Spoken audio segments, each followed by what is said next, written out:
السلام علیکم ناظرین، کسی بھی ملک کی ترقی کا جو انحصار ہوتا ہے اس ملک کی عمدہ قیادت پر، مخلص سائنسدانوں پر یا پڑھے لکھے طبقے پر ہوتا ہے۔ لیکن ہمارا المیہ یہ ہے، ہمیں یا تو کوئی اچھی قیادت، مخلص قیادت میسر ہی نہیں ہوتی، یا مخلص سائنسدان یا پڑھے لکھے ایکسپرٹ یا تو ہمیں میسر ہی نہیں ہوتے۔ لیکن اگر ہمیں میسر ہو جائیں، ہم ان کو ایسا نشان عبرت بنا دیتے ہیں کہ ہماری آنے والی نسلیں بھی کبھی ان جیسا بننے کا سوچتی بھی نہیں ہے۔ ہمیں کبھی کونسلر کا بھی انتخاب کرنا ہو، ہمارے سامنے دو چوائس ہوں، ایک طرف ایک شخصیت ہے جو با کردار ہے، با اخلاق ہے، مخلص ہے، ہر لحاظ سے ہم اس کے کردار کا جو ہے خود بعض اوقات معترف ہوتے ہیں، ہم سمجھ رہے ہوتے ہیں کہ اس کا کردار اچھا ہے، یہ کرپٹ نہیں ہے، اس کے باوجود بھی ہم اس کا انتخاب نہیں کرتے، کیونکہ ہم نے جب کونسلر کا، ایک چھوٹے لیول کے کونسلر کا بھی انتخاب کرنا ہے، یا علاقے کے، محلے کے، شہر کے نمائندے کا بھی انتخاب کرنا ہے، تو ہم اپنے مفادات کو ترجیح دیتے ہیں۔ ہم اس کی طرف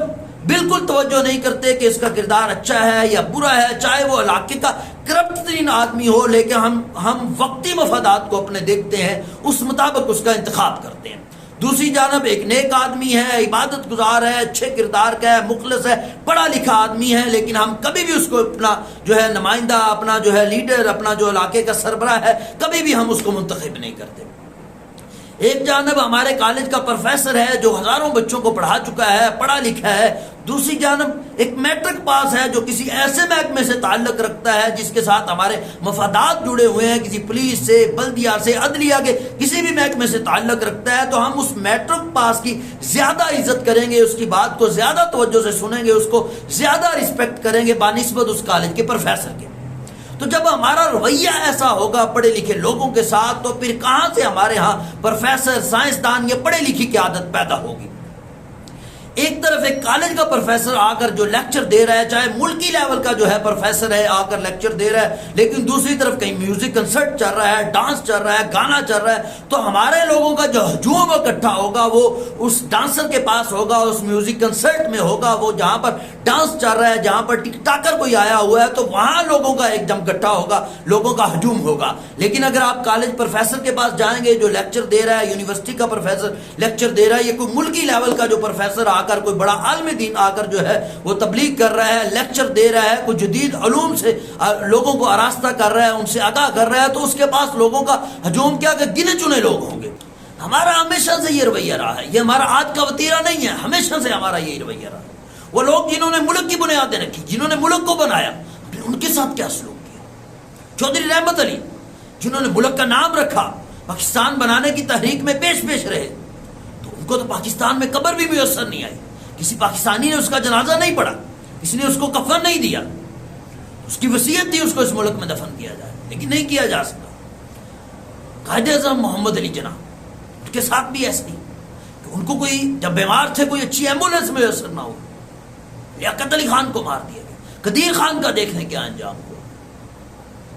اس کے الفاظ یہ تھے کہ سب سے بڑا جو دکھ ہوا اس قوم کے ساتھ بھلائی کر کے، تو ہم نے جو بھی ہمارے ساتھ جس نے اخلاص سے جو ہے ہمارے ساتھ اچھا کیا، بھلا کیا، تو ہم نے ان کو یہی صلہ دیا، ان کو نشان عبرت بنا دیا۔ آج کا ہمارا رویہ نہیں ہے، پوری تاریخ ہماری ایسے ہی ہے۔ کوئی ایک سائنسدان، اسلامک سائنٹسٹ جس کے ساتھ ہم نے اچھا سلوک کیا، ابن رشد کو دیکھیں، ابو علی سینا کو دیکھیں، کوئی سائنسدان کو دیکھیں، زکریا رازی کو دیکھیں، ابو الحسن کو دیکھیں، ابن خلدون کو دیکھیں، کون سا ہے جس کی قبر مل سکتی ہے، کس کے ساتھ اچھا سلوک کیا گیا، جو سکون کے ساتھ دنیا سے چلا گیا، جس کو آرام کے ساتھ موت آ گئی، طرح طرح کے مسائل، طرح طرح کی مشکلات کو جھیلنا پڑا۔ نہ صرف یہ سائنسدان بلکہ ہمارے جو بڑے علماء کرام تھے، بڑے جو لیڈران تھے ہمارے، ان کے ساتھ بھی ایسے ہی۔ امام ابو حنیفہ رحمۃ اللہ علیہ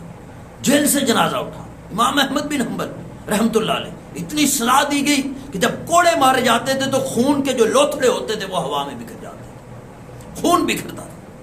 تو ایسا ہی تشدد وار کھا گیا۔ امام مالک کو دیکھ لیں، کوئی ایسی شخصیت نہیں، امام بخاری جن کی کتاب کو کہا جاتا ہے قرآن کے بعد جو سب سے معتبر کتاب ہے وہ بخاری ہے، احادیث کی اتنی بڑی کتاب لکھنے والے، کیا رویہ! بخارا کے رہنے والے تھے، لوگوں نے وہاں سے تنگ کیا، حکمرانوں نے تنگ کیا، وہاں سے نکل پڑے، سوچا کہ سمرقند میں جا کر ٹھکانہ بناتے ہیں، تو رستے میں خبر ملتی ہے کہ سمرقند بھی نہ جائیں، وہاں کے لوگ بھی آپ کو ایسے ہی تنگ کریں گے۔ اللہ سے دعا کرتے ہیں کہ یا اللہ یہ زمین اتنی وسیع ہونے کے باوجود آج میرے پر تنگ ہو چکی ہے، قدرت نے وہیں پر ان کو موت دے دی، وہیں پر فوت ہو۔ تو ہم نے ہمیشہ سے اپنے بڑوں کے ساتھ یہی رویہ رکھا، کبھی بھی ان کا ساتھ نہیں دیا۔ ہمارے نہ صرف یہ علماء اکرام، سائنٹسٹ، بلکہ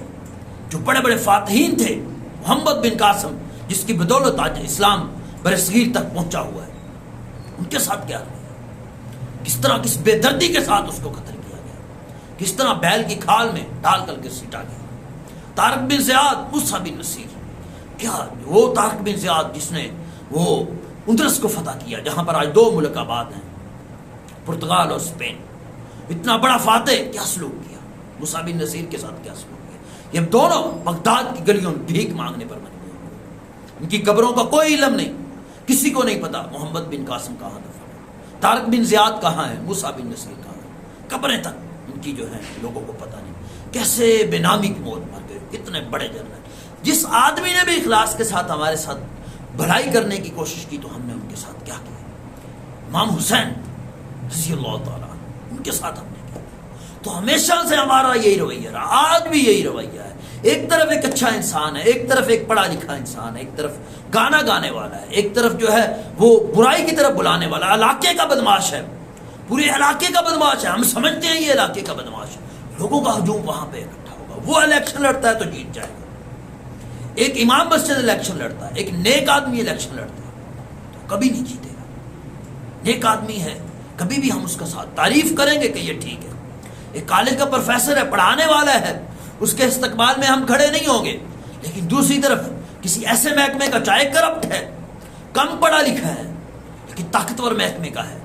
کھڑے ہو جائیں گے، استقبال کریں گے۔ جب تک ہماری ترجیحات پڑھا لکھا طبقہ نہیں ہوگا تو کبھی بھی ہمیں اچھی قیادت میسر نہیں آئے گی، کبھی بھی ہمارے یہاں پڑھے لکھے لوگ پیدا نہیں ہوں گے۔ اگر کوئی پیدا ہوگا تو اس کو ویسا ہی جو ہے نشان عبرت بنا دیا جائے گا۔ ہم حکمرانوں کو کوستے ہیں، طاقتور طبقے کو کوستے ہیں، لیکن ہم خود بھی اتنے ہی ذمہ دار ہیں۔ ہم خود کتنے رسپیکٹ دیتے ہیں، ہم خود کتنا امام مسجد کے ساتھ، ہم خود کتنا پروفیسر کے ساتھ، اپنے ٹیچروں کے ساتھ، اپنے بڑوں کے ساتھ اچھا رویہ رکھتے ہیں، ہم کتنا اچھے لوگوں کو ووٹ دیتے ہیں، کتنا ہم جو ہے اپنے مفاد پرستی کو چھوڑ کر نیک لوگوں کو، اچھے لوگوں کو اپنا نمائندہ اور سربراہ بناتے ہیں۔ تو ہم سب ذمہ دار ہیں۔ جب تک ہمارا یہ رویہ نہیں بدلے گا تو حالات نہیں بدلیں گے۔ ویڈیو سننے کا بہت شکریہ، اپنا بہت سا خیال رکھیں، اللہ حافظ۔